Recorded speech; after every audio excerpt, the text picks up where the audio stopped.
Welcome to the 10th episode of The Rabbit Hole.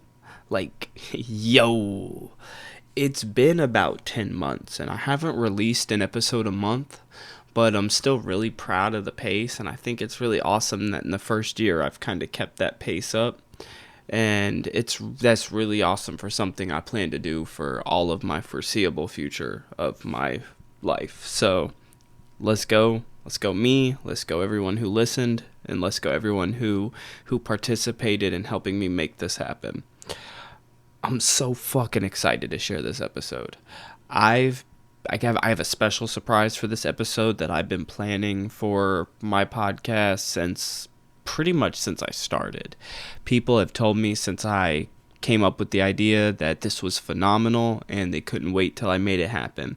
They honestly asked me, Chris, when are we going to get that episode of The Rabbit Hole? And I tell them when I have the proper circumstances, it's not that easy to make happen. And I finally had the proper circumstances to make it happen. So here we go. Special surprise time. And you're going to find out it's not the biggest build up for the surprise. You're going to find out really quick into the beginning of the episode what's going on. Or you could really just go read the description down below because I put it there too. But I think it's cooler if you wait, especially since I'm really not going to waste too much of your time getting to it. Because I kind of told y'all before I wasn't going to do more of these intros, but I kind of have to this time. Partially because it's the 10th episode. Mostly because I got to say this one little piece here just to cover my ass for places like YouTube and anywhere else this might get posted that cares about things like this. So, the rabbit hole does not encourage the use of any legal or illegal substances, and the following interview is strictly for informative and educational purposes only. With that said, I want to thank all of you for being a part of this journey with me so far and listening for the last 9 episodes, and let's get right into the 10th episode. I'll be right back with me and Julian from the last episode of The Rabbit Hole. Thank you. Yeah, I don't know. It's like this, deep sense of, almost empathy. It's like I don't know. It's like an overwhelming feeling like you just want to give love. Mm-hmm. I don't know. You feel love in everything. You have love for everything. Very, gratitude driven. Similar to shrooms for me. Shrooms is all about gratitude for me. Like, if I'm tripping, I'm like... I feel that, though. I do feel that. Yeah. I really do. Shrooms are it's like a welcoming experience. It's absorbing. It's like you're receiving very hard. Like LSD is a lot more.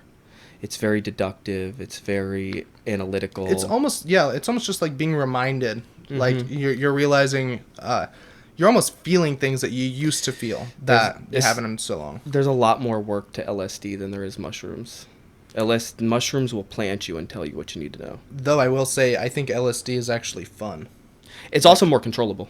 Yeah. It's way more controllable. Absolutely. Yeah, no, I took 2 tabs and I did normal shit in my day the whole day. Yeah, it's a very controllable drug. Now, it's very easy to lose yourself in, and people seem to think for some reason once they lose themselves, they don't think they can get back. And that's really not true. It's so easy to get back on acid. Right. Acid's very easy to get back. See, shrooms are not like that because they really when you get to high doses on shrooms, it debilitates the fuck out of you. Yeah, it's dissociative. Like, it's fucking raw. Like, it's insane. But it's a different type of dissociative than dissociatives. Like, it's otherworldly. Yeah. Not outer body. Yeah. No. Yeah, absolutely. It's godly. Right. Very spiritual. Yeah, it's wild. It's like one foot in, 1 foot out kind of thing. Mm-hmm. Like you feel like you're on the spiritual plane, but you're kind of like, you're still doing shit too. Yeah, no, I agree with you 100%. Though I get into this primal mind state. I've noticed like on psychedelics, on a lot of different psychedelics, I take more of an instinctual primal... I think that comes with the ego dissolving factor because you're not caught up in your subjective thinking as much. Right. Your personal emotions. You get you just react. Right. LSD's were, I agree with you 100%. Dude, I am really climbing now. Like, I'm really getting to the place where I'm feeling it. Feeling it hard. It's pretty damn nice, dude. Feel very, it. very clean. Very I feel it. I do. I understand completely. Holy hell, man. It's a great feeling, bro. Yeah, no. I'm also smaller than you, so that's probably part of why it hit me so much quicker. Because I will say it's a very weighty drug. Like, there's not much. Like, it's one of the only drugs I've done that hardcore depends on weight. Right. Like, dosage to weight. Yeah, 20 pounds difference in a human being can make a drastic difference. Yeah, no, I'm not. I didn't even think about that. Like, you're drastically littler than me. Yeah, I'm so little. I don't. The time for your trip or your roll could vary. I mean, I don't know. 4 hours seems pretty reasonable though. Oh yeah, 4 hours to be totally done. I think that's pretty reasonable. Good clean MDMA usually only lasts a good 3 to 4 hours. I feel like when you start pressing it, you start cutting it with stuff and various reagents. Yeah, like when you have your presses, they tend to last longer because there's a lot more shit involved. But when you take pure MDMA, bro, I'd be finding like 4 hours later, I'd be chilling. Right. Like it's kind of over. Well, for me, it's not necessarily over. It's just you're not reactive on the substance anymore. It's like I have like a post roll, like I have a post trip with shrooms. I feel that. Like you're not in your normal mindset yet, but you're like not rolling or tripping. I find like I do a lot of I do more like on acid. I meditate a lot more during the come up and the peak, and the come down is very restless. On Molly, I find that the come up's very restless, the peak is very, very euphoric, and then as I come down, I find myself meditating and thinking a lot. Yeah. I'll get in my head as I'm coming down, and I'll be like, oh, let's think about all this now. See, it's interesting. Like, whenever we were first talking about, you said that you like to meditate a lot on your LSD and stuff. I didn't understand that, like, because I hadn't taken any LSD, so I was like, why is that meditative? You know what I mean? Because I think it comes with the introspective aspect of it. Yes, absolutely. Because, see, that was the thing. I was like, why would you be meditating if it's so introspective? And then the aspect of meditating is introspective itself. And so you don't really realize that... Well, I find that when I meditate on LSD, like, I could sit there and think about my problems on LSD. But when I meditate... I have a tendency to very much personify them almost in a way. One good example, not even necessarily personify, but I make them materialistic. I can make them real. I can look at my problems. I can define them with something. So when I meditate, manifest it. Yes, when I meditate on LSD, like one time if you listen to, I think it's might be the very first episode ever, or it's the LSD trip episode with me and Jono, where he talks about there was a time, this was years ago, I was at an old apartment, and it was after I had done DMT for the first time. And he came over to the house, and I was tripping hard, and I invited him over because I was dealing with a lot of weight of things I didn't deal with before because DMT brought a weird perspective to some stuff that had happened in my life in the past. So I was trying to deal with some weight at the time. I was crying. I was emotional. He came over, and I kept saying to him, I said, Jonah, it's like there's a big mansion in my head. And when I look around, I'm just right now today realizing how dirty and cluttered and disorganized and disheveled my mansion is. And I'm starting to realize that I need to organize this, put this shit in the right places, understand it better, and why I have it in my house. And if it's really that bad for me, I need to get it out of my house. And that's why I like LSD.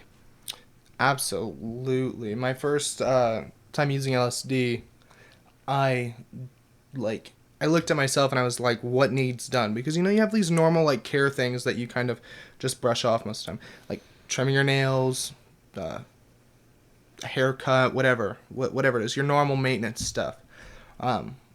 Shaving kind of thing. But, I sat there for, like, hours and just maintained myself. Like, did all the things that I had been neglecting. Then I started to, like, make plans. That's why people say to avoid the mirror, because a lot of people can't do what you just did. It's actually weird. Like whenever I'm the same way, bro. See, yeah, most people will tell you. Every video that I watched on, like, watch this video before you try LSD. They always say avoid mirrors because then you you feel this insecurity. Like, you find everything about yourself insecure or whatever, and it blows up almost. That? Right, exactly. That's exactly how I feel, because I'm not a vanity-driven person. Like, I look how I look, and I know that I look that way. Like, there's nothing that I'm gonna do to like I'm not gonna go get my fucking nose changed. You know what I mean? I'm not gonna get my face changed. So I just look at myself and I'm like, that's the way I look. I mean, No, like, I understand. So I don't know. For me, it wasn't that way. For me, it was actually a really like in tuned experience with myself. Like I told you, I was like you've had yourself this long. That's how it is with me. I pet myself. I comfort myself. Yeah, I'm like, damn, you've done a good job keeping me safe. I'm trusting you, dog. And that's like the conversation I have with myself. And so that's all that it is for me as far as like looking in the mirror or even like thinking about myself or judging myself. Like, I do get this like in the moment judgment. Like, if I'm neglecting to do something that I'm responsible for doing, then I'm probably gonna get it done if I'm on LSD, because I'm not just gonna let it sit there. It's gonna haunt me. You know what I mean? Very much so. So, yeah, I don't know. LSD is a definite weird one for me, because I'd never had anything like it, and it reminds you of things that you used to be or you used to do. Mm-hmm. Definitely an odd substance. It is. It's very, like I say, it's very introspective. Like, when I say, like, nothing else is like that. Like, that's why I like it, too, because I do find it hard to deal with yourself in your sober state of mind. You get very caught up in yourself. You think things, you don't necessarily superficial think, things. yeah, too. you don't think things need to be fixed. You think, bro, I'm me. Fuck you. Take me for Right. me. It's like, it's not always like that, bro. Just humble yourself for a moment. Like, Right. It's not always like that. You're not perfect. Right. And that's what it does for me. I think as far as humbling, shrooms is definitely where it's at. An ego death on shrooms, you're never going to act like you're better than anything. Like, I do feel that. Like, we were talking about the ape trip a long time ago, or a few weeks ago. And, dude, most humbling experience I had. I tell my mom the story. My mom looks at me like I'm crazy, playing in piss water. But, she, I think it's more because she just doesn't understand. Like, you don't understand that state of mind until you've had a full ego You've been death. there. You have to have been there. Yeah. And then all of a sudden it all makes sense. You're like, oh shit, bro. Exactly. Like, nobody damn. even understands ego death to the extent unless they've had an ego death. Yeah, ego death is not describable. Yeah. You can't Like, because like you can kind of get a basic understanding of what it is, but really it's like your entire self almost dissolves. well, it's funny because you can tell people sometimes, like, if you tell somebody who is sober as fuck and has never done a psychedelic drug that they could forget who they are, they'll never believe you. Well, and they'll never try it. It's almost like a horror feeling. Like, you don't realize the actual implication for it. Like, So being able to separate yourself from your ego, like the person that you portray to be to other people, it allows you to actually understand who you really are. Like, an ego death allows you to understand not who your ego is, the personified version of yourself. You get to understand the real things that make you, like your trauma and your basic instinctual reactions to those traumas. Not like these systems that you've created, which are like your ego, like your systems for dealing with feeling these feelings. I feel that.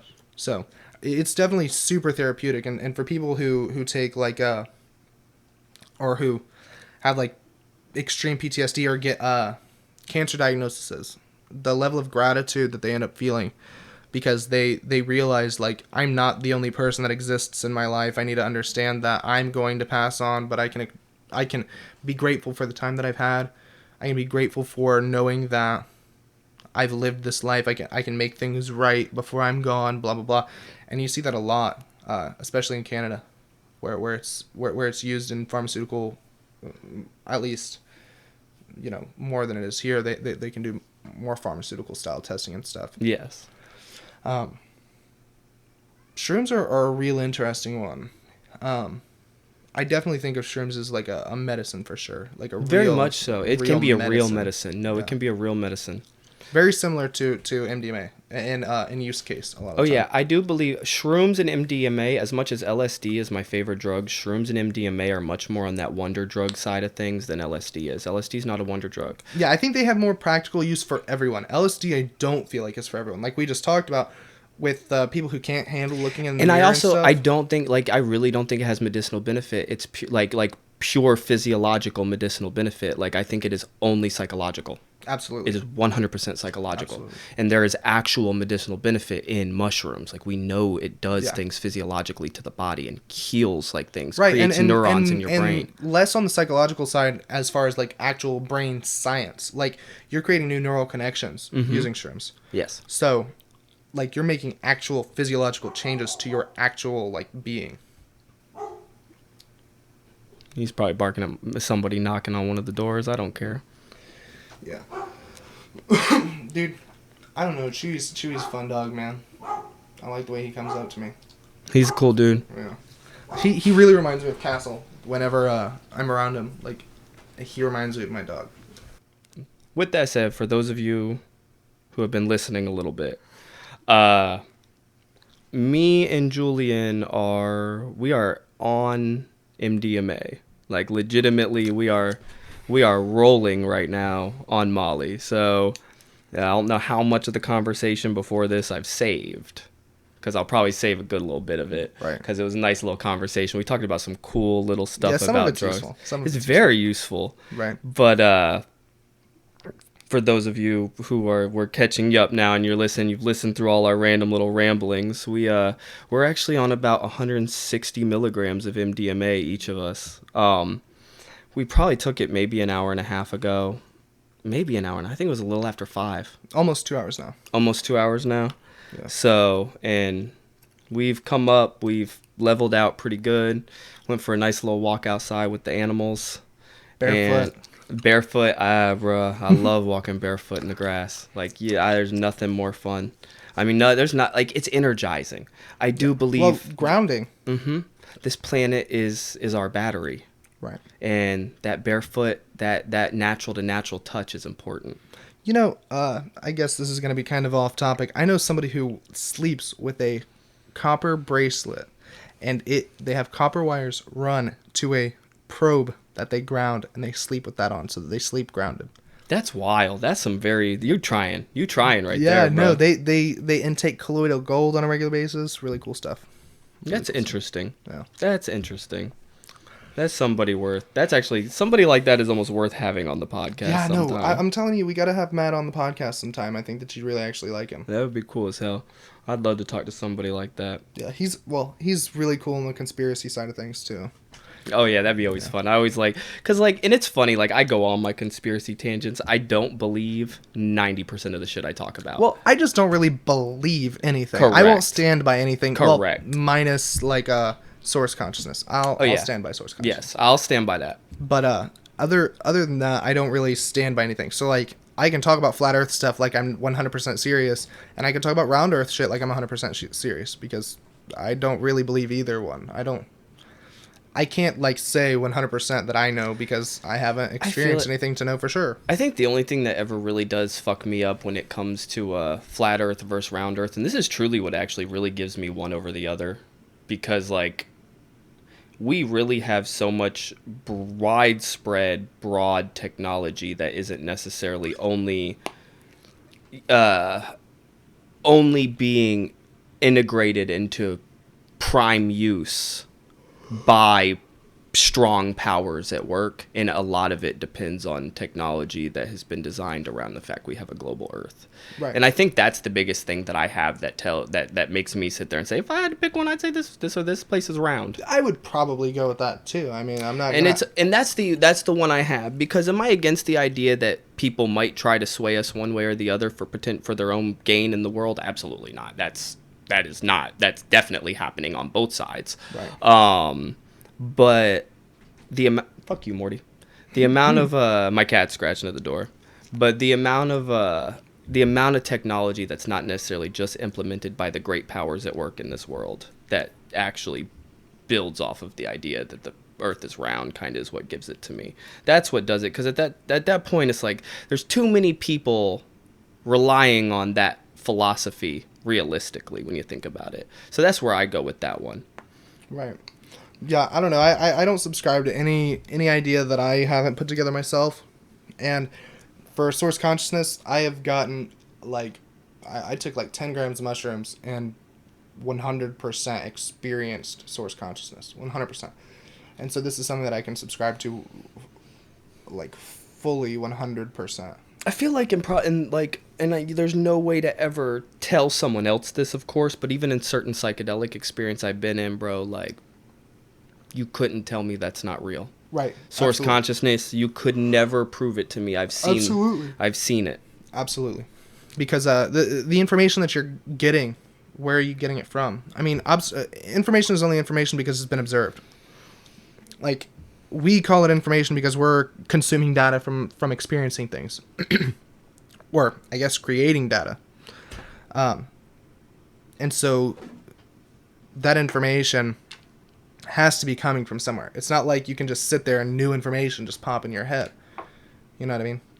So the source consciousness idea really, really, it really makes sense to me. I guess my own version of source consciousness, like I wouldn't subscribe to somebody else writing it. I would kind of, I guess, create my own parameters for it. But Very much so. definitely. I think more people need to do that, because I feel like if we had more people kind of like, I'm trying to think of how to put this.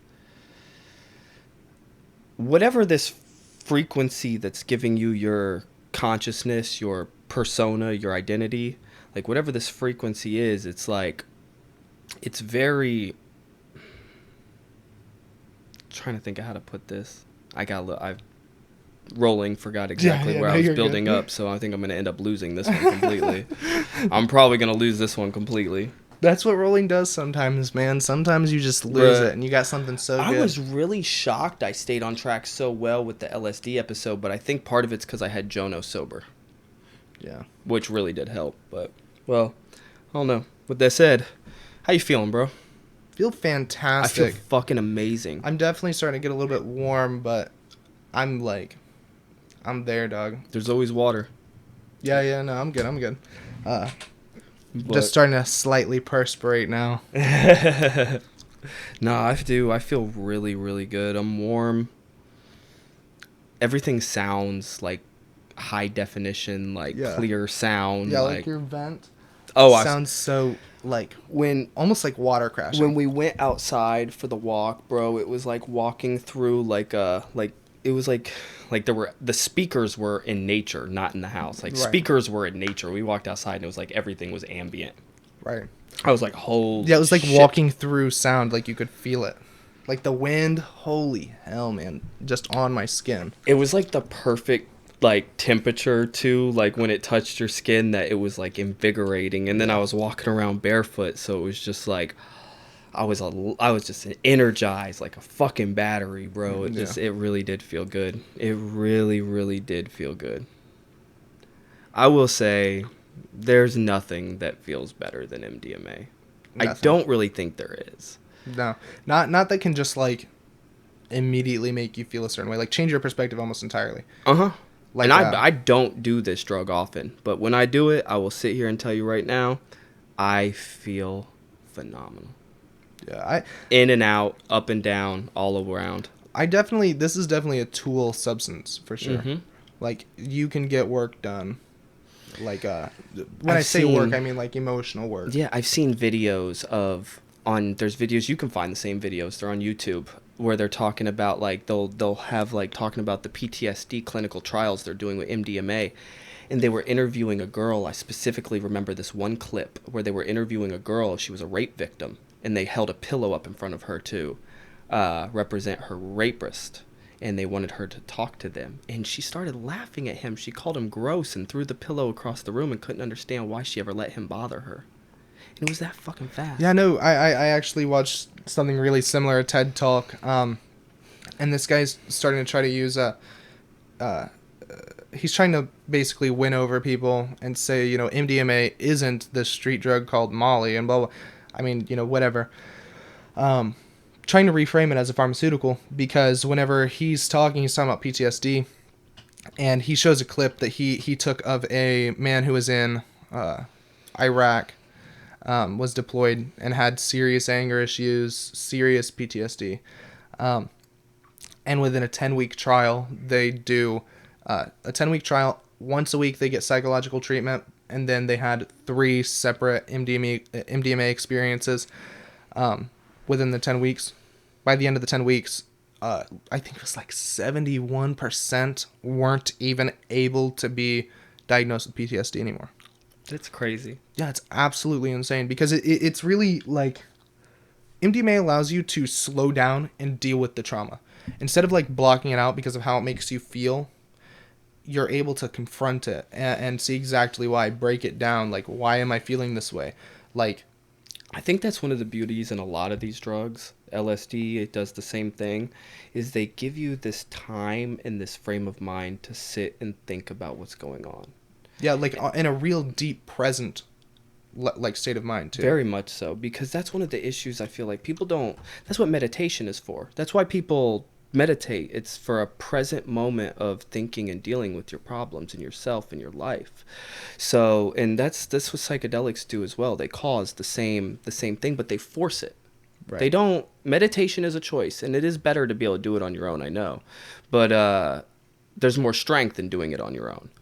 But drugs that cause it are still a tool. That's a tool, because if you have a problem, especially if you have a problem confronting this issue or dealing with this issue, if you can take something that makes it happen and then for the rest of your life you can deal with it sober, you've won. Exactly. I think a huge thing that we're misunderstanding about mental health is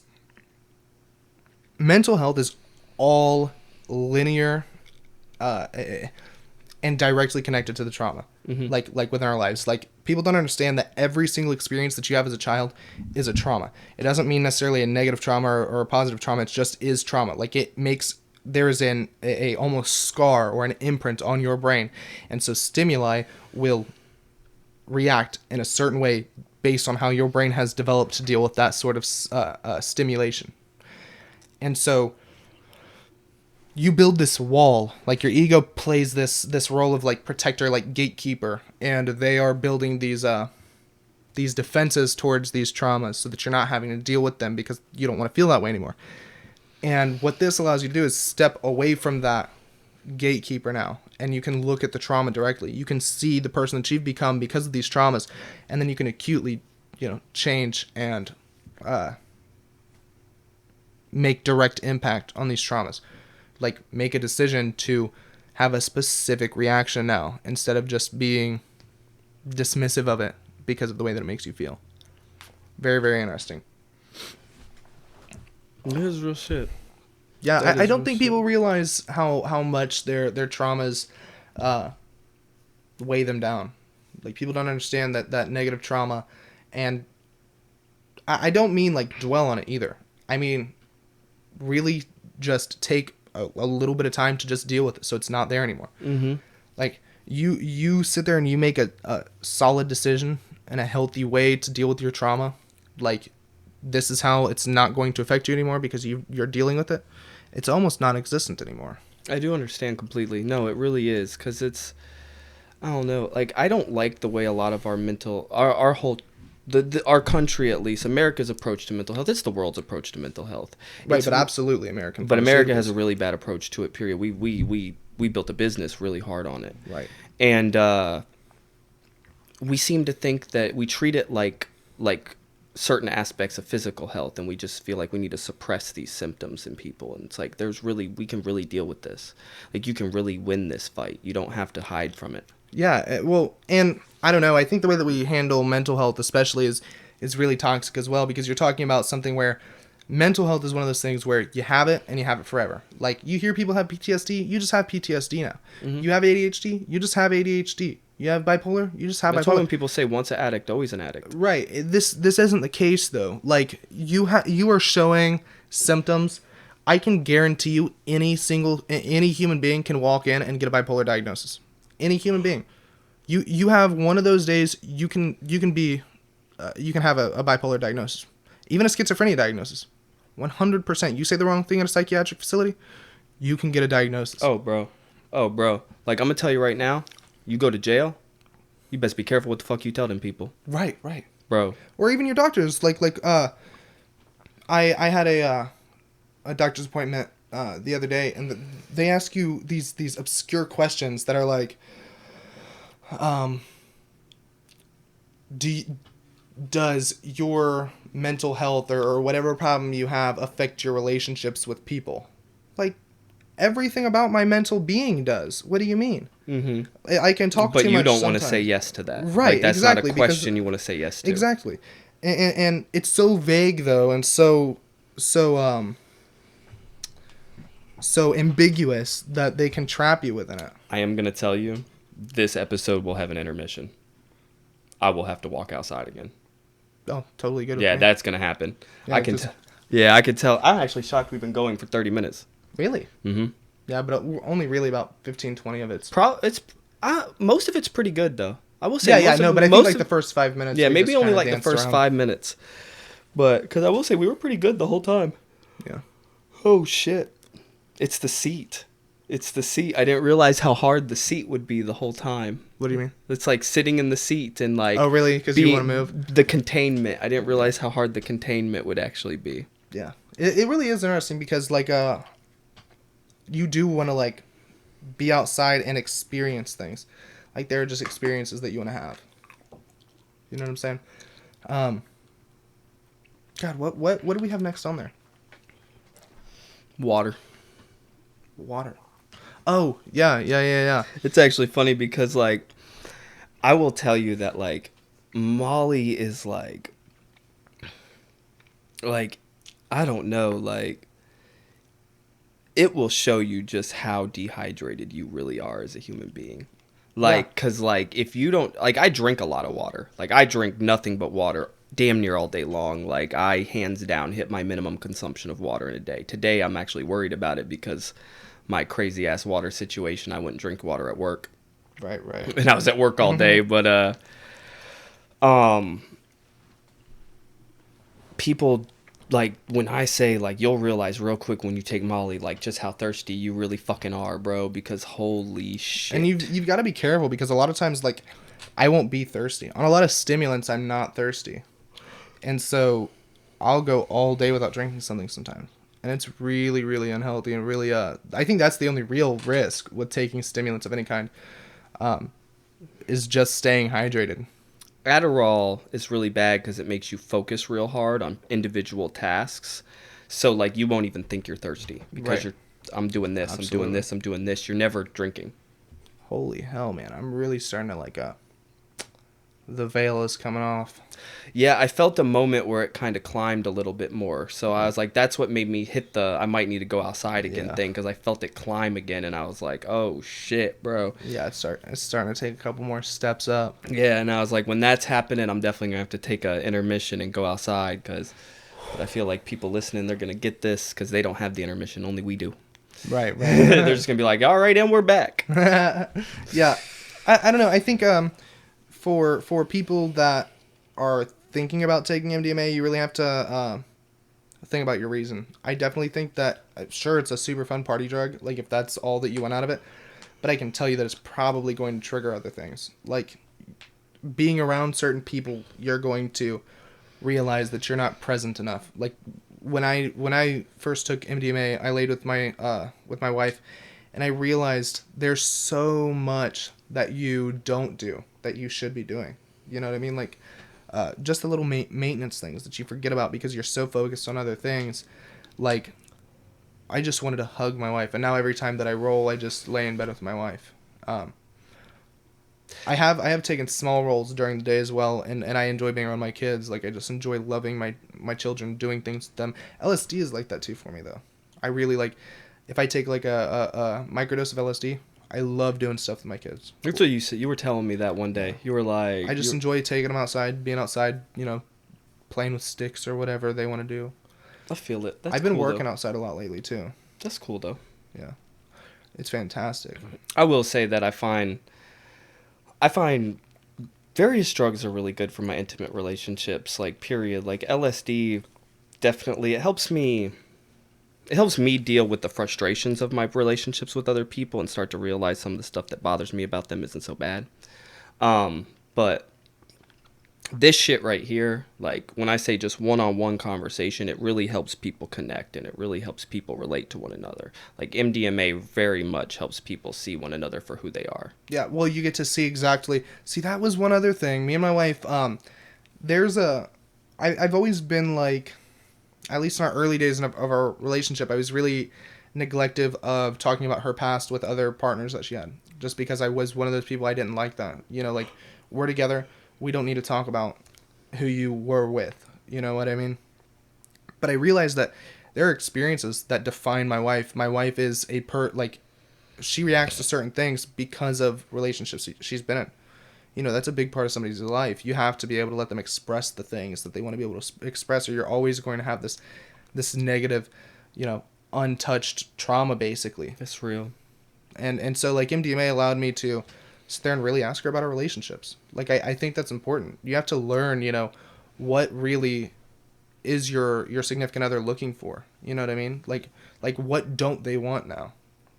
And you got to base that off of the other relationships they've had. You know what I mean? So, being able to see myself in her shoes. Like, I talk about my past relationships if I want to, so why am I not, like, open to hearing her past relationships? You know what I mean? Totally. And so it definitely created that that linear ability to understand her. It's definitely a powerful thing. It is. For sure. Yeah, we might have to go outside for a few. I'm getting really fucking restless. Yeah, I'm cool. Let's go. I'm like, I was not. Like, I wouldn't say I'm peaking, but I'm like up. Hey everyone. So, while me and Julian are outside walking and cooling off, I wanted to take a quick moment just to ask y'all to do me a couple things. If you go down below in the description of this episode, you'll see some links. Do me a favor and click the link to check out my website. On that website, you'll find my blog where I write all kinds of articles related to all kinds of psychedelic related content, as well as the rest of my podcast episodes. You'll also find links down below to my social media, my Instagram page, Facebook page, Twitter page. Go ahead, give me a follow. Then also click the link to my YouTube channel. You'll find all kinds of awesome video blogs on there that I do related to all types of psychedelic content as well. Do me a favor and subscribe to me on that YouTube channel. I also want to take a moment while we got this break and we're still outside walking to remind y'all to always be safe and responsible with your drug use. Research safety tips, find proper dosages, always make sure to source stuff safely and responsibly. Test everything, you always do. You can't be too safe out here in the world where people are faking everything and people are dying because of it. So do me that big favor and always test your drugs and be as safe as possible. Of course, I also got to take one more time just to remind everyone, especially the various channels that I post this on, that the rabbit hole does not encourage the use of any legal or illegal substances. This content is strictly for informative and educational purposes only. And it looks like me and Julian are getting back from our walk now, so I'm going to let y'all get back to the interview. I'm ready. Record. And we're back. And we're back. We are back. We've gone on 3-4 walks. It's been fantastic. Hung out with Chewy. Walked all around the apartment complex. Chewy's been fun. Chewy was fun. Chewy, that's my dude. So, what were you just now talking about? Because I feel like it's good to get in the get on the recording. Yeah. So, because I mean, like, people are genuinely like. I notice when I talk to people have this, like, obsession with, like, they're either going to change the whole world or they feel like they can't change the world, so why not? Why even try? Right. And people get really lost in this weird little bucket of, well, I'm one person in this big world. How do I change it? But the thing is like, you yourself truly have your own little world within this world. And that's where you start. You change your world. And as you start to make a difference within your world, you'll see this long-standing impression. It'll start to dilute out, and those people will all of a sudden start like, oh, wow, this guy really changed my life. He really helped me out. He gave me some game. He gave me some direction. He talked to me when I needed someone to talk to. He listened to me when I needed to be listened to. And these things ripple out. I was on the phone with somebody the other day. We were talking about, me and Caleb were driving. It was yesterday. I was my dad. I was on the phone with my dad. And we were driving over a railroad track, and there was this lady she had $20 in her hand. She was waving it like this, standing in the middle of the railroad track in an area where you are not stranded. Like, it's not, there's no way you're stranded here. Like, there's shit everywhere. Take your $20 over to that gas station, ask someone if you can use the phone. Right. So what are you doing here? It's just random little stuff like that. Oh, damn it. What the fuck was I going? I'm not totally sure. No, I had a whole point. I had a whole point with this. Talk about changing your own little world. Oh, okay. So, and I was on the phone with my dad at the time, and I was talking about like we were looking. I was like, just something about that. Like, I would never pick that person up because they don't really look like they need to be picked up. It looks like it's shady. It looks like it's extra. It looks like you're trying to fuck with someone. Right. Like if you have $20, then you're not really stranded. Yeah, you know what I'm saying? You're just waving it here. And it's like, it was just very strange. And my dad was on the phone with me. He goes, well, I never pick anybody up no matter what, da da da da da da da. Let me tell you a story. When I was 19 years old, I was homeless in Palm Coast, Florida. And I've told this story, I believe, on this podcast before, but I was homeless in Palm Coast, Florida. And as I was just walking down the road, I saw this minivan drive by me. I saw it plain as day, didn't think anything about it. I was watching all kinds of cars drive by me. I was a homeless kid walking down the road at night. What do you look at? You look at cars. This is before cell phones did what they do, so it's like I was literally just here with my thoughts. And the same van drives back by me like 30 minutes, 20 minutes later on the same road, because it's a long road I'm walking down. They pull over. And this dreadhead with long dreads, like white dude, blonde dreads hanging down, sticks his head out the window and he goes, hey, bro, you need a ride? I said, yeah, man, I don't know where I'm going, but I'll definitely love to hop in the car for a few. He goes, you smoke? I said, not cigarettes. He goes, hop in, bro. So I hop in. There's a dude rolling up a blunt in the back seat, 2 dreadhead white dudes in the front seat. And I'm just like, okay. I got picked up by the hippie mobile. Right. This is before your boy was the person he is. I was not hippie dude at this time. I was very different. And we just start talking. I fill him in on my life, tell him what's going on. They ended up taking me to their old foreclosed house, helping me break in, give me the 411, gave me some weed, all kinds of cool stuff. Looked out for me good, drove around with me, talked to me for a while, pure of heart. Shit changed my life. Shit changed my life for the rest of my life. Absolutely. I moved in with my sister the next day. Long, tedious process of getting myself figured out happened, and here we are. We're here a long time later. This is 2010 probably, 2011 at the latest. No, it's 2010. This is 2010.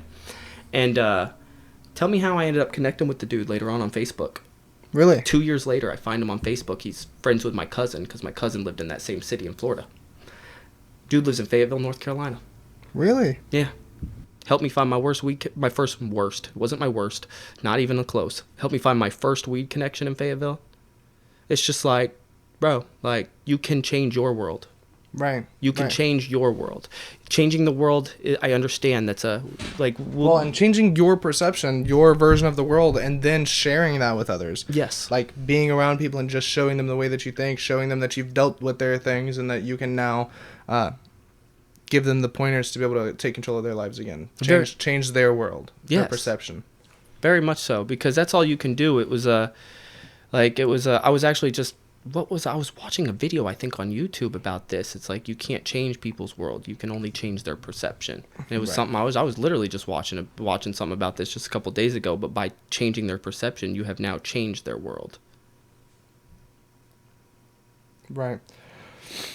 I think that people worry too much about changing, like, the full-on culture, the entirety of how we look at things, instead of, like, what they can, your perception, the way that you are perceiving the experience that you are having as a human. Mm-hmm. No, that's real shit. That's very much real shit.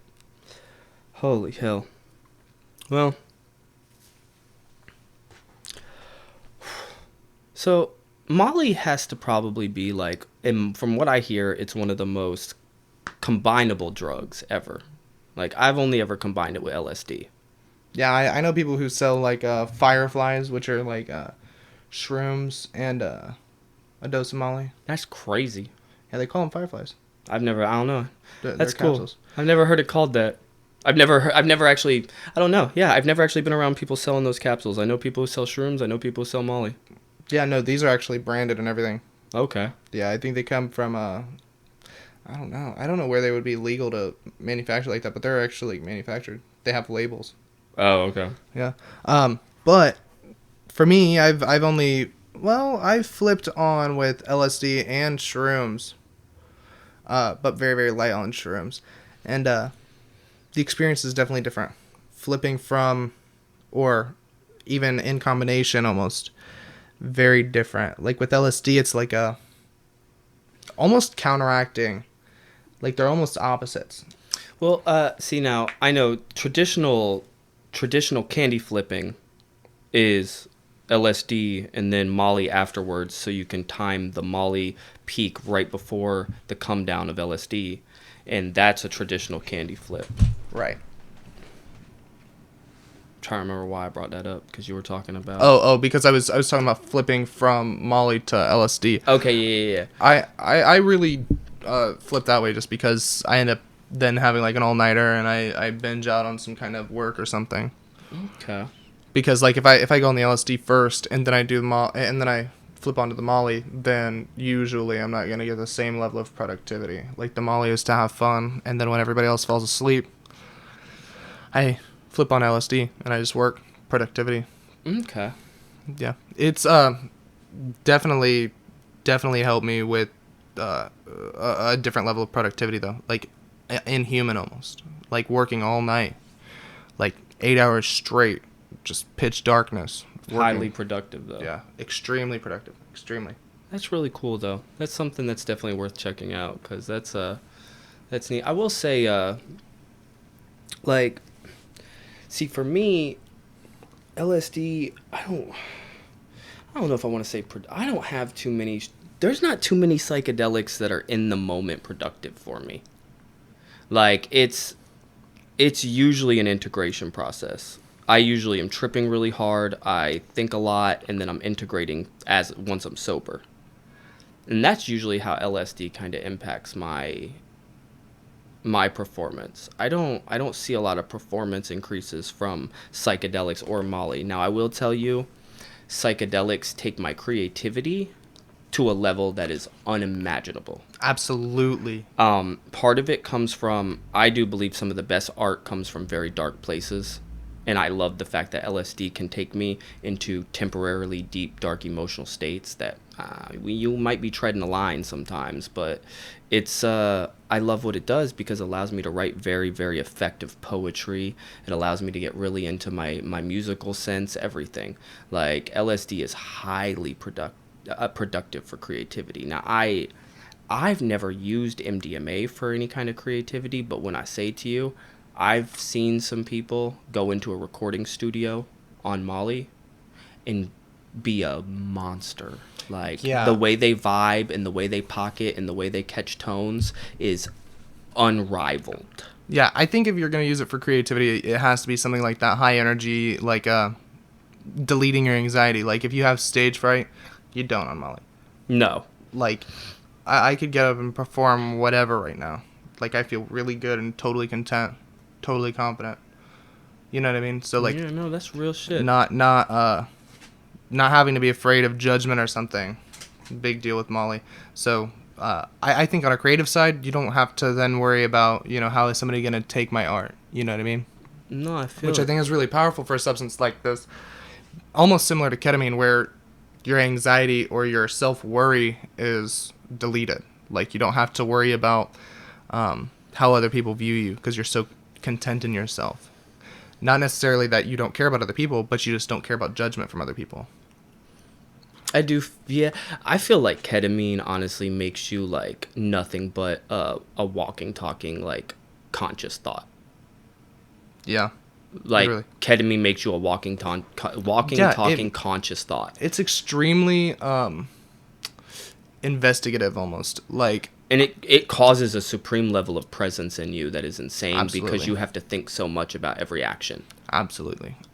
Yeah, I can't even watch movies on ketamine because I just break them down too much. They're not enjoyable anymore. That actually kind of makes a lot of sense. Yeah, no, I won't watch anything. If I'm on ketamine, I just sit there and talk. I would have to say, in retrospect, before I ever started doing a lot of drugs, ketamine has been the biggest letdown compared to what people made it out to be. I have never really heard anything about it. I watched the JRE episode where what's that one comedian with the mullet that he had on there? Oh, Theo Von. Yeah, Theo Von. When Theo Von started talking about his ketamine. Yo, Theo Von is fucking hilarious, bro. Theo Von is pretty funny. But he's so fucking funny because, like, first of all, y'all, Theo Von, any story he tells is not real. Let's first of all just, like... Really? Listen to the way he tells stories. He makes this shit up on the fly. Oh yeah, 90% of the time. But that's his comedy. Like. Oh yeah, but it's like people be talking about him like he's fucking like, bro, like that dude is a whole vibe. He is fucking hilarious in every. Well, it's perfect because what kind of art form can you be telling stories that sound so real that they could be and then they're not? Like how do you get to be a fiction comedian? You know what I mean? Mm-hmm. Like who else? Yeah, oh, I swear to God, nah. Theo Von is fucking hilarious though. That dude got his start on Real World or Road Rules or something like that. He was on the show, God, similar to like a Survivor. Yeah, it's called Road Rules, or I think he was on Road Rules. It might have been Real World, but he was on one of them, and it was MTV had them, and they were basically like a process of elimination shows, and they would put a bunch of people in a house, and you would get voted out of the house and shit like that. Yeah, my wife was watching it one day, and I was like, "That's Theo Von, dude." Yeah, and that's how he. That's yeah, like that's a 19-year-old Theo Von. That's how he got. That's how he got noticed. That shit is crazy. Oh. All right. Yeah, no, my head just itched, and I needed that stimulation. It felt really good. Yeah, it was fantastic. Yeah, no, as far as creative side though, I definitely think like expressive creative ability is probably pretty high on MDMA, because you can separate yourself from a lot of your traumas and be able to talk to them pretty heavily. Like me and my wife, we were able to talk through a lot of my early childhood traumas, and not stuff that I talk about normally. Like that I won't talk about. Oh yeah, it's really really deep stuff, and me and my wife, just being able to connect over that, you know what I mean, and not feel like you might get judged or punished for sharing something, you know. I think that's where the real power is, being able to come to terms with things. I feel that. Like especially, you know, like we were talking about with the PTSD, I definitely think like. You have PTSD because you hate the things that you saw and you feel a certain level of resentment for yourself because of things that you did and things. And being able to confront those things and like really put yourself in your own shoes again and be able to say, well, I did these terrible things, but I don't have to continue doing terrible things. Or I did terrible things because I was told that this is the right thing to do. You know what I mean? Mm-hmm. And so I think that's where the real power is. And conquering traumas, similar to what I think about shrooms. I think that their use case is pretty similar. I feel it. Do you think that do you think it's gonna start following this shroom trend in the United States, where we're gonna start seeing a lot more like legalizing or at least decriminalization for the sake of like studying and stuff like that? I absolutely think so. I think that we are. In pharmaceutical use, it's gonna start getting testing a lot. I think that Canada is gonna set the trend. Mm-hmm. I think Canada is gonna set the trend, and then we might not have a whole lot of American pharmaceutical companies coming out with it, although it has a patent. MDMA, there's a patent for MDMA. I'm sure. Yeah, from like the 50s or 60s. It was like right before it started getting used as a party drug, and it was used for depression. Mm-hmm. And so, I mean, the U.S. government has that patent. Like, I don't see it being super, super hard to have it in the pharmaceutical realm. So. Well, I mean, actually, it's weird. MDMA is actually one of the few drugs that were actually. They were actually trying to test a very different, like it's like, I mean, this happens with most of the recreational drugs we find out about. They're testing something else, but it was weird the way it went, because they were testing it. It was like a chemist over in Europe who actually synthesized it, and when they were testing it for something else, and when they found out the possible benefits for other things, I think Merck Pharmaceuticals bought the patent for MDMA. Now, don't quote me on that. We would have to look that up. I'll leave this in here, of course, whether it's right or not. But right. I might have that company wrong or exactly. But it was like crazy. Like, it was an American pharmaceutical company, I'm pretty sure, bought the rights to it. Like, all the rights to it once we started finding out about it. And I think Merck Pharmaceuticals actually owns the rights to That's really interesting. MDMA. That's really, really interesting, because I don't see it staying criminalized very, very much longer. Under what president did we decriminalize marijuana? That was at the end of the Trump administration, right? Is it? I don't think it's decriminalized. Yeah, it's federally decriminalized. Nah, weed is a... No, it's not. No, weed's not federally decriminalized. Weed is a Schedule 1 federal drug, hands down. And maybe it's shrooms were federally decriminalized. Yeah. Marijuana is still 100% a Schedule 1 drug for sure. But what under what presidency was that? That was the Trump administration, right? Maybe. I'm actually not sure. I don't know, but I don't know. I don't see a whole lot getting done under Biden as far as that side of things. But I would really love to see decriminalization, at least for pharmaceutical testing, just to see what they come up with. Because, like we talk about a lot, I think the pharmaceutical industry is very corrupt, but having access to a substance like this that's so much safer than a lot of the other substances that are given out, I think this would save a lot of people's lives. This substance here, I think, would save lives, 100%. Okay, so no, it was a Merck chemist, a Merck Pharmaceuticals chemist that synthesized it, and they were trying to stop abnormal bleeding. Really? Mm-hmm. That's interesting. And they were trying to avoid a patent held by Bayer for something else. So MDMA was an intermediate compound in the synthesis of the drug they were trying to make. Okay. And they were not interested in MDMA. In December of 1912, Merck filed patents that described the synthesis and some chemical properties of MDMA, and then how they converted it into another drug. Okay. Yeah, I don't know. I think that there's a lot of pharmaceutical benefits regardless. I think that it's something that needs studied. I wouldn't even say needs studied heavier. It just needs to be applicable to people. Absolutely. That shit is crazy. It'd be really, I'm going to tell you right now, it fucks you up when you start reading about why, like, how drugs actually, the laws that made them illegal. Yeah, like they said they're not interested in it. Like, there's no positives of taking the substance. It'd be really fucking me up when you start reading some of this shit, bro, because it'd be like they literally, like, all these damn drugs that, like... where are the negatives? Where are the risks? Like, in comparison to something like Adderall? The Operation Artichoke thing, like the Manchurian Candidate project we did, where we were, like, literally drugging people with morphine in the 50s to try to brainwash them to assassinate people. Like, that's declassified fucking, like, CIA files now. It's like, we did that in the fucking 50s just to try to see if we can make people assassinate people. And we still ended up having a opiate crisis afterwards. But LSD, we also tested it in the same operation, has never even branched legality. Right. Why? When it's way less dangerous to the human directly than opiates, because you guys actually were scared of what the fuck LSD did to people. Like, the government was legitimately not liking this. This is 100% illegal still. No, because LSD makes you so sure of yourself, so realizing your power as an individual. You know what I mean? LSD is definitely something else when it comes to that. Mm-hmm. You'll never be more sure of yourself. Oh yeah, you are very sure of yourself when you're on acid. I swear to God, you are. Yeah, I don't know. You've probably never done cocaine. No. Yeah, keep it that way. Yeah, I don't know. I don't think that I'd ever try anything like that.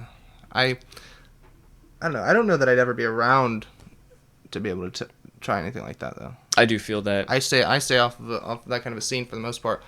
I don't really go do anything. Like, we were talking about, you've been to, like, raves and shit. I've never been to nothing like that. Yeah, I do feel that, too. Yeah. I say raves be raves be a little bit different vibe. Everybody means well, but don't take nothing from nobody at a rave. You're safer at a festival. No, don't take nothing from... Actually, how about this? Here's a good moment. Everybody, you can go right online. There's a website called Test Kit Plus. This is not sponsored. This is not an endorsement. Do not make money for this. Google Test Kit Plus. You will find it.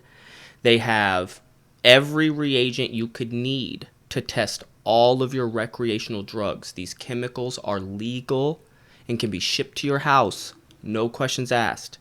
Get these chemicals. Test your drugs. Absolutely. Don't take shit that you don't know what the fuck it is. I don't even know why did I start talking about that? Why did I derail into testing your drugs? We were saying something. I don't even remember. I don't know, but it was definitely a point that we needed to hit for sure, because these are serious drugs that like seriously can be faked really easily, and they end up killing people, like fentanyl presses or meth rock instead of molly rock. People end up having very bad reactions to very dirty drugs, and it's like people don't understand how clean the stuff that you're actually taking can be. Like it can be very clean. Right. Well, yeah, we discussed the other day, there's cleaner meth on the streets in some places than there is fucking Adderall in our pharmaceutical industry. Very much so. It's really about being able to chemical test and make sure that there's no impurities is the biggest deal. Because the impurities are what's going to really hurt you. Especially in these presses, though. You've got to be careful with the presses. Yeah, you got to be careful with presses. It's very easy to get a pill press. Yeah. And it's very easy to fake anything. Well, you could press without getting a pill press even, for real. I mean, it just takes pressure. Molds. So, realistically, you just want to be careful with presses. I mean, obviously rocks as well, because you've got... Molly rock can be mistaken for meth rock any day of the week, for sure. So. I feel it. What's crazy is I don't think this episode's going to be as long as we thought it was going to be. Yeah, no, I don't Well, I mean, I'm going to do an outro and an intro, so we'll probably give another 15 minutes. What are we at right now? An hour. I definitely think that we've hit most of what we wanted to hit, though, which is nice, because this is going to be the first episode that we've been able to stay mostly on track. I feel like we did a good job of showing people what it's like especially the beginning. I like in the beginning, we got on some really, like, deep, like, Molly talks in the beginning that weren't even related to stuff we wanted to talk about. Right. And it was really nice. It was really nice. I definitely feel like this has been more of an opportunity for us to connect, though, too. Oh, yeah. We've connected a lot more than we have just hanging out before. We also did take, 3 walks, 2 intermissions? Yeah. 1 intermission? No, it was 1 intermission, but we came up and left again without turning the mic back on. Right. So we did take 2. We went outside 2 times, but we only took 1 intermission. No, we went outside 3 times. Oh, we went outside 3 times? Okay, we went outside 3 times, but we only took 1 intermission. Yeah. Oh, yeah, because we went outside before we ever started recording. Yeah. That's correct. Yeah. No, I definitely, when I say, like I said earlier, all drug experiences, especially these type of things with your friends, are soul bonding experiences. Absolutely. So, there's no way. This stuff like this brings people closer. It brings people closer. It helps people understand each other. And I like the way, Molly is very, people have a tendency when they get to talking to people, especially about themselves, they have a tendency to talk more about themselves and, not always want to take the time to listen. And I'm literally not talking about you. I'm just saying people in general. Because people get excited telling people about themselves. Right. And it's I like how Molly, literally once the other person starts talking, I'll shut up, you'll start talking. And then if I start talking, you'll shut up, I'll start talking. Right. You want to listen almost. You want to listen to what other people got to say. You want to say what you got to say, but you're genuinely interested in the other person. Absolutely. Genuinely. Yeah. It actually is odd. I almost don't want to talk sometimes. When I'm really peaking, I don't talk hardly at all. I just listen. I really enjoy it because I am a person that talks way too goddamn much. You talk a lot, but I do too, bro. I talk a lot. And so I override people in conversation a lot, but whenever I'm fully peaking on MDMA, that might be why we rock conversation real well, because bro, I'll take a conversation if I need it, and you will too. Right. Yeah, but on MDMA, I just like hearing perspective. I like hearing how you're thinking. Every story that you're gonna tell me is gonna tell me how you think. The systems in place that helped you portray the story to me, and it's just even just that aspect of it's interesting. Not even what you have to say. That aside, it's extremely interesting to just understand how somebody's thinking in that moment. I feel that. I think Molly gives me a couple steps back as well. I can think more objectively instead of subjectively. I think most psychedelics do that. Yeah. And this isn't a psychedelic, but still. I mean, it's still kind of a psychedelic. It's a little. It can be trippy. It can definitely be trippy. Yeah. It's we were talking about earlier, your ceiling was breathing earlier. Yeah, it's definitely it's a unique. There's nothing else like it. Shrooms and LSD are closer to each other than Molly is to anything. Absolutely. Yeah. Absolutely. I think of shrooms and LSD as 2 sides of the same coin. LSD is your inner, shrooms is your outer. Yeah, and Molly is literally just Molly. Yeah. Molly is everything.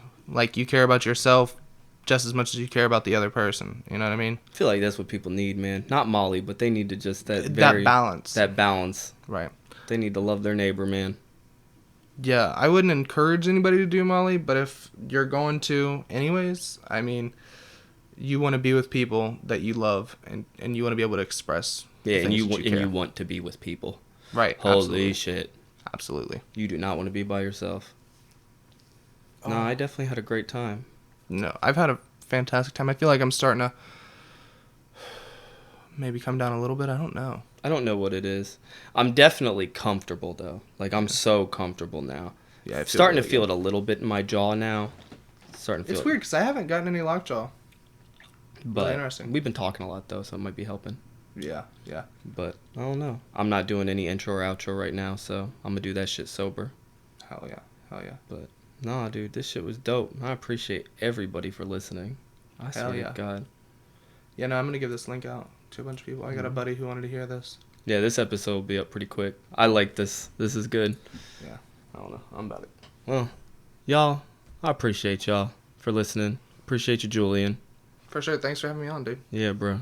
I'll catch y'all. I love doing this. I'll catch y'all in about 3 seconds. It'll be a whole different me from another day, but I'll see y'all in about 3 seconds. I'll be talking to you, but I'm going to enjoy the rest of my roll, man. I'm going to go vibe. Y'all have a good night. So what did everybody think about that? Pretty good stuff, huh? It was my personal favorite episode of The Rabbit Hole yet. It could be because I felt so fucking amazing while I was recording it, but I don't know, man. I think there was a little something special to it as well, and I really hope all y'all thought so too. I also really appreciate everybody who made it this far, and more so everybody who's made it this far in the Rabbit Hole's journey with me. Like I said, 10 episodes, that's something big, and I'm really proud.